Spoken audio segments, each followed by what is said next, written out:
crianças, bom dia, tudo bem com vocês? Então vamos dar início à nossa aula de matemática. Anotem aí o código da nossa aula, A51, e vamos começar. No número 1, você vai escrever este número por extenso. Vamos ler esse numeral: 6.752.139. Então, você vai escrever ele por extenso. Número 2. Anote o valor relativo do algarismo 7 do exercício acima. O número 7, qual é o valor relativo dele? Lembram? Valor absoluto é só repetir o algarismo. Já o valor relativo é o valor real, quanto ele vale de verdade. Então, vamos ler o número novamente. 6.752.139. Ele vale 700 mil. Então, o valor relativo do número 7, 700 mil. No número 3, nós vamos resolver as expressões. Eu tenho aí 3 expressões para que vocês possam fazer. Eu vou fazer um exemplo junto com vocês, tá? O restante vocês vão fazer sozinhos. Eu já tenho aqui a minha expressão pronta e resolvida. Presta atenção na explicação. Você não precisa correr para copiar o que está escrito aqui. Você pode dar pause no vídeo depois, né? E tentar fazer aqui junto com a minha explicação. Presta atenção porque é muito importante. Ainda tem criança errando bastante nas expressões porque inverte a ordem da resolução. A primeira coisa que temos que resolver são os números que estão entre parênteses. Aqui nesse parênteses eu tenho operação de vezes e de menos. Eu não posso fazer 3 menos 22 para depois multiplicar por 9. Porque toda vez que aparecer uma multiplicação, a gente tem que resolver ela primeiro. Então, 9 vezes 3, 27. Agora sim eu diminuo, porque estão todos dentro do mesmo parênteses. 27 menos 22, 25. Aí, o que a gente faz agora? Pega todos os outros numerais e símbolos que ainda faltam resolver, repetimos e damos, seguimento aqui na conta. Agora que eu repeti, eu tenho aqui os colchetes e as chaves. Segunda etapa é resolver o que está dentro dos colchetes. 25 mais 2, 27. Resolvi os colchetes? Repito os sinais e os números que ainda não foram resolvidos. Agora eu tenho aqui as chaves. 3 mais 27 é igual a 30. Não finalizei ainda porque ainda tem numeral sem ser resolvido. Então, eu repito. Agora faço 6 vezes 30, 180. Então, o resultado da nossa primeira expressão é 180, tá? Agora, as outras vocês vão fazer sozinhos. No exercício número 4, nós vamos calcular o volume. Lembra que eu já expliquei a vocês que para calcular o volume, nós multiplicamos as 3 dimensões das figuras. Então, vamos lá para mais um exemplo. A primeira figura seria 6 vezes 6 vezes 6. A continha de vezes a gente não pode sair multiplicando direto como se fosse demais. Você tem que fazer etapa por etapa. Então, 6 vezes 6, 36. 36 vezes 6, 216. Só que como eu estou calculando o volume, eu não posso esquecer de colocar minha unidade de medida junto com o expoente 3, tá bom? Senão o cálculo aqui não é válido, porque o volume são 216 centímetros cúbicos. A mesma coisa você vai fazer para calcular aí o valor desse paralelepípedo. 9,5 vezes 4,5. Arma num cantinho e faz. Depois que você descobriu o resultado dessa primeira parte aqui da multiplicação, aí sim você vai multiplicar novamente por 2,5 para achar o seu resultado. E não esquece de colocar a unidade de medida acompanhada pelo expoente. Agora vamos para o número 5. Anote os múltiplos. já expliquei diversas vezes.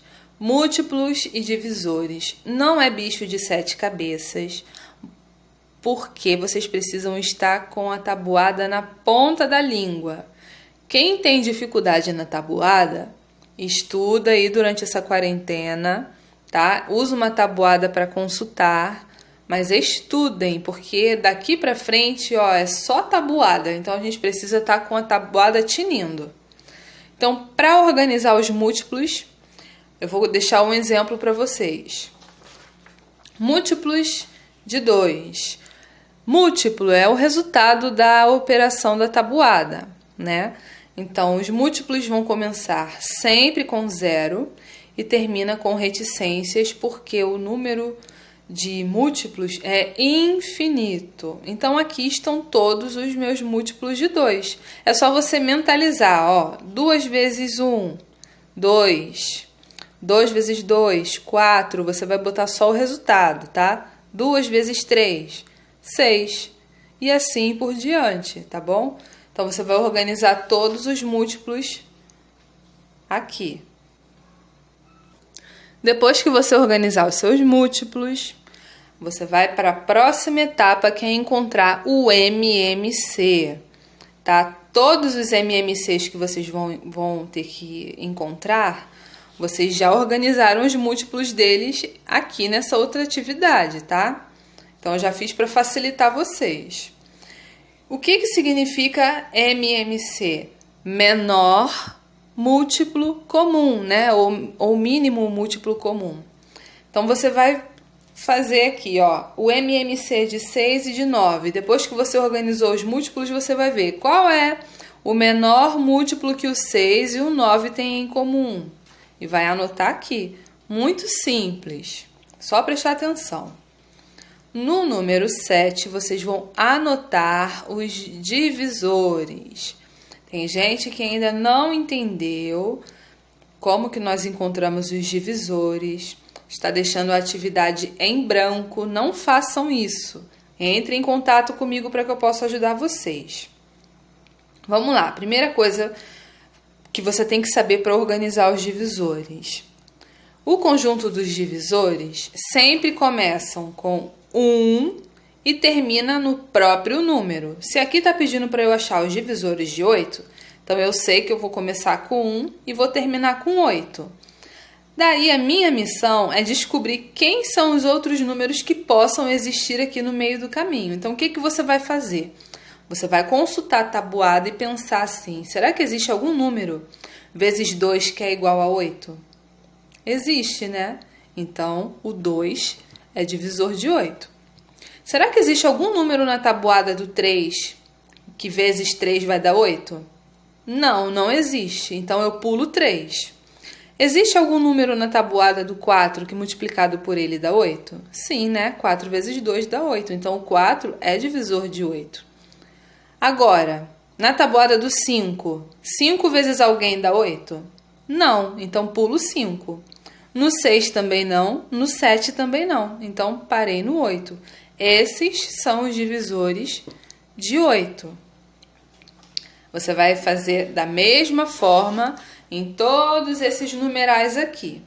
Depois que você encontrar todos os divisores, a próxima etapa é achar o MDC.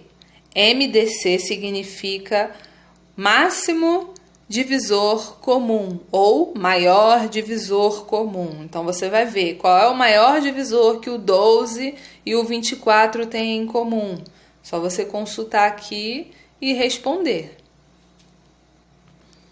No exercício do número 9, você vai anotar quais são os números primos encontrados no exercício do número 7.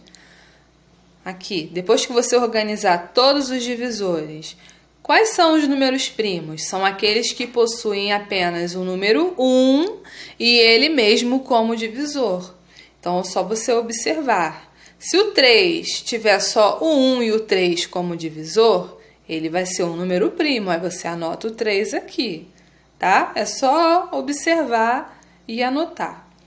E por último, tem aí um arme e efetue para que vocês possam fazer no caderno com as continhas decimais, tá? Treinem bastante a tabuada e os cálculos. Lembrando que se você tiver qualquer dúvida, entre em contato comigo pelo WhatsApp, tá? Que eu faço chamada de vídeo, explico o exercício para você, até você compreender o conteúdo. O que não vale é ficar com vergonha e cheio de dúvidas, tá bom? Beijo, até a próxima aula.